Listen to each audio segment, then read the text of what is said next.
عظمت و جلالت کا نشان تعویذ قبر عباس کی چادر مصر، لبنان، شام، فرانس اور کویت میں 3 سال کی مدت میں تیار کی گئی۔ تفصیل اس رپورٹ میں۔ ولایت نیوز کے مطابق وفاؤں کے سلطان حضرت ابو الفضل العباس علیہ السلام کی قبر اقدس کے لیے تیار کردہ نئی چادر کو مزار اطہر پر چڑھا دیا گیا۔ یہ فریضہ متولی شرعی حرم حضرت ابو الفضل العباس سید احمد صافی نے سر انجام دیا۔ مصر، لبنان، شام، فرانس اور کویت میں 3 سالوں کی کاوشوں کے بعد حضرت عباس علمدار علیہ السلام کی قبر مطہر کے لیے نئی چادر تیار کی گئی۔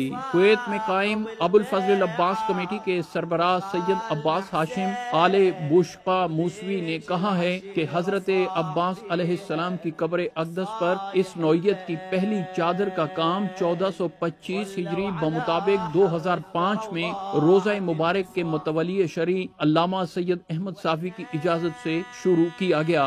یہ پہلی چادر قصوہ 2 سال کے عرصے میں تیار ہوئی اور ہم نے 1427 بمطابق 2007 میں اسے حضرت ابو الفضل العباس کے صندوق قبر پر چڑھانے کا شرف حاصل کیا۔ اپنی نوعیت اور انفرادیت کے حوالے سے مولا عباس علیہ السلام کے صندوق قبر کا یہ پہلا غلاف تھا جس کی خوبصورتی اور نوادرات و جواہر سے آرائش نے بڑے پیمانے پر توجہ حاصل کی۔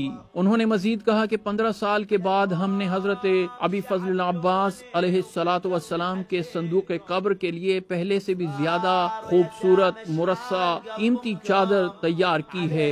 سید عباس ہاشم موسوی نے بتایا کہ اس قصوہ کی تیاری کا کام 1441 ہجری بمطابق 2019 میں شام میں خالص ریشمی چادر بنانے اور اس پر حضرت عباس علمدار علیہ السلام کے القابات کو اس چادر کی بنائی کا حصہ بنانے سے شروع کیا اور اسے 6 ماہ میں مکمل کیا۔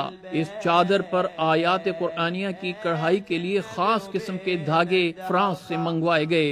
مسلسل 3 سال تک اس چادر پر کام ہونے کے بعد اب یہ چادر اہل بیت علیہم السلام کی خدمت کے لیے وقف ہونے اور مولا ابو الفضل العباس علیہ السلام کی قبر اقدس سے خود کو مشرف کرنے کے لیے تیار ہوئی۔